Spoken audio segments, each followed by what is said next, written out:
Every single Sunday, there was nothing we didn't do. Sunday was wake up in the morning, it was church, it was come back, it was cook for 18 years of my life. But it's an ongoing journey, right? And actually, you're never really there. You know, Philippians says that not that I've already attained, right? But I press forward to the mark of the high calling.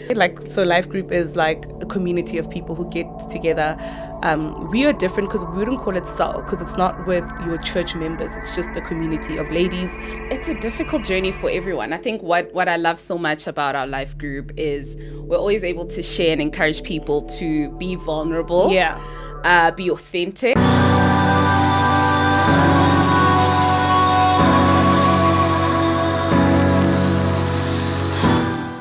Hi guys, welcome to our podcast. I'm so glad we're finally doing this, Ray. It's been a while. It's been a very long time, and we are so excited. Our podcast is called In Pursuit, and we are so glad to start this journey with you. My name is Oreratile, Itumeleng. I also go by Ray or Ray of Sunshine. And my name is Cynthia Turya. I go by Cynthia Turya. Guys, I think today we're just going to take it easy, let you guys know what In Pursuit is about. I hope wherever you guys are listening from or watching from, this just resonates with you guys. A few months ago, Ray over here came up with this idea, and I was just like, I've been feeling the same way. Let's do it. So I think we'll just share with you a little bit about who we are, and then let you know about In Pursuit and what we're all about. Ray, where you from, sunshine? So I am born and bred in Mufftown, the beautiful and lovely Mufftown, same as Cynthia. And basically I'm a corporate person, and I just love God. You know, I've been in my journey of faith for quite some time. It's funny, I was sharing with the ladies the other day how I'm almost like a second generation of a fired up Christian. Oh, you wow, know? crazy. That is so crazy. Yeah, and I find that a lot of my peers, a lot of our friends, people are in that first generation. And Definitely. so I come from a time since I was very young. My parents were now really getting into it. But what's critical is along your path, you have to find your own way. Yeah, definitely. So that came for me probably when I was 16. Okay, that's still relatively young because, at 16, I was definitely at Spur and Mafikeng. Getting lit. You know what lit is. So, not to say that the two, that's actually a question for another day. Can the two coexist? But anyway. We'll park that. For 16, I think that's crazy that you've known God for such a long time. Growing up, I, for example, have always known who God is. Like, we went to church. My mom is a devout Catholic. So we went to church every single day, got baptized, the works. Every single Sunday, there was nothing we didn't do. Sunday was wake up in the morning, it was church, it was come back, it was cook for 18 years of my life. Well, 18 years that I can remember. And then I think moving to varsity just changed all of that for me. So I've always known of God, but experiencing God only happened like much later in my 20s. Unpack experiencing him. Oh, goodness. Because you'd been going to church. So what changed when you finally experienced him? So I feel like the church thing was a normal, the path you're talking about, you need to find your own path. At that point, I'm assuming my mom found her own path. And so she was going to church every Sunday and would join as children. But it was very routine. Nothing against the Catholic faith. It grew me and molded me to who I am. But there's something very routine about it. So you read from a missal, you read the same hymns. It's a routine thing. And so I think that's and it was very short. Like the first time I went to a long service, I was like, y'all go to church for 2-3 hours. I'm like, no ways. 45 minutes in and out. And then in varsity, I think I was 20, sure. I don't remember how old I was. But I do know 2016. I don't know how old I was then. But in 2016, I encountered Christ for the first time. Funny enough, my ex brought me to Christ. He did a good work. Praise God. What happened? I remember he was like, you can't keep going out and just like chilling on a Sunday. Like that doesn't make sense. And he was like, no, let's go to SNL, which is in Randburg by Rema. And I remember I was in we had broken up by the time. So I kept going after he introduced me to SNL. But I kept going. Something just kept prompting me. So every Sunday I was excited, fired up. I'm like, I'm going to church. And then this one Sunday, they did the altar call, and that changed the trajectory of my life forever. And that's why I always love the altar call. Like when people say, listen, if you want to receive the Lord, and say, guys, go up. Even if you do it 10, 15 times before you truly experience Christ, do it. Because I think I'd had the altar call like 4 or 5 times before. But that one evening, I'll never forget that day. I came home. I was still in varsity, and so I lived at the yard. And I remember on a Sunday, who's PTPT? Vibes. And I remember that faithful Sunday where I got home after receiving Christ, and I just wept. And I'm like, Lord, I want you and no one else, and the rest is history. So 2016 till 2024, I think that's like 8 years. Wow, time flies. Yeah. So I'm still first generation, you're second. I mean, you were 16 at the time, so it's probably a long time.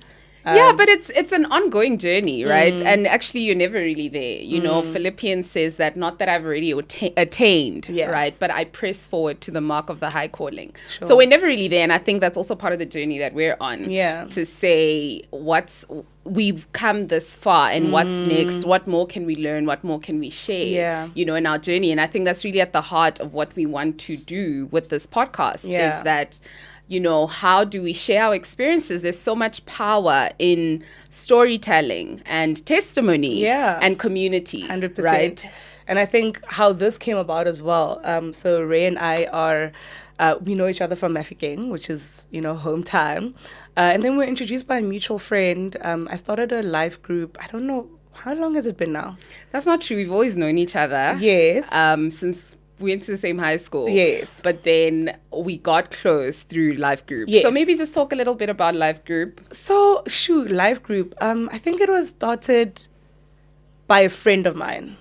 She started it in 2020 during COVID, but it was just like 3 of us, 4 of us. Which is essentially just like a cell group. Yes. Oh, yeah. By the way, so life group is like a community of people who get together. We are different because we wouldn't call it cell because it's not with your church members. It's just a community of ladies. And so it was like 3, 4 of us. And then the next year, she just was not doing it anymore. And I kind of took lead.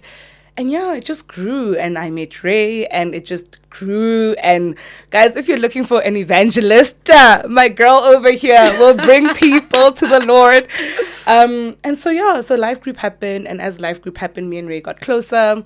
We realized we have a lot of common goals. We share a same passion, love for Christ, and we share a passion for community. I think in our core, the essence of this is just community. I think we've seen the beauty in community, and we're like, we want to share this. It can't just be for us. It can't be just us, you know, who get to experience the beauty of community, the beauty of fellowship, the beauty of iron sharpening iron, you know? 100%. I think that's where it's at. I think iron sharpening iron really is what it is. And I think life is life. We are young people. Yeah. We go through a lot. We go through a lot, you know, but at its core, how do we bring Christ back to the center?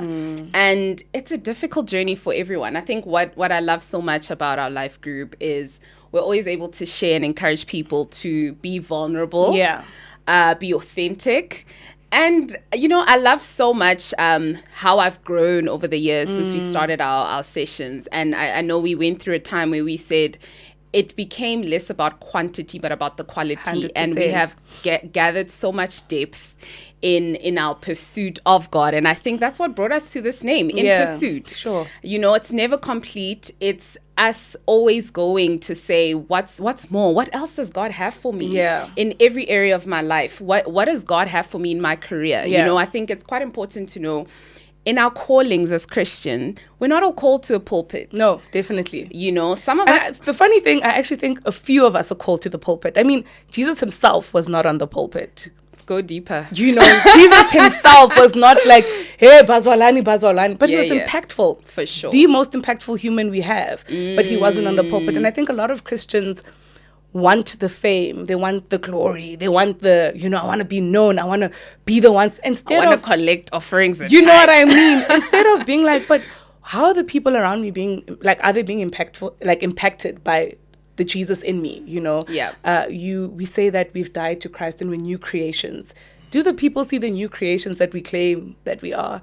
And so yeah, I think that's also very important, that we get to a point where we realize that being Christian is not just for the church. Sure. You know, being Christian is for all walks of life, as you said, in your career. I in think your that relationship. marketplace ministry is very important, right? Whether 100%. you're in the arts, I think a very impactful person in our society is people like well-known Pastor Kabelo Mabalani. Yeah. You know, in the music industry, what he's been able to do to say, as I'm doing this, as I'm called, as I'm gifted, it's incredible how God gifts us individually. You know, I always say, one thing I always say as a corporate girly is, you know, that feeling. I love hip hop as well. So, you know, I love your J. Cole. I'm an old school hip hop head. You know, when J. Cole drops a track, you know it's gonna be fire. You know, Okay, can't relate. You know, when you Let me tell you something about J. Cole. when you know the GOAT is Drake, you're not excited about Please get out of J. here. Say so. Just I can't relate. With Drake. But let me tell you, you just know, right? Yeah. And I always feel like, you know, that feeling that I get when I know it's gonna be a fire track, right? Yeah.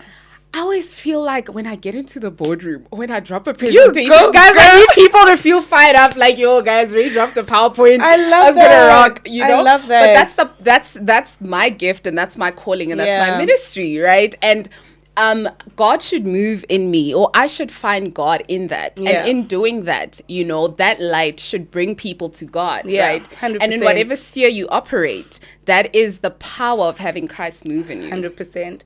So yeah, guys, I think in a nutshell, that's kind of what In Pursuit will be all about. There's a lot to expect. I'm so excited about what God is going to do. I think me and Ray have been in agreement that this is not an us thing, it's a God thing.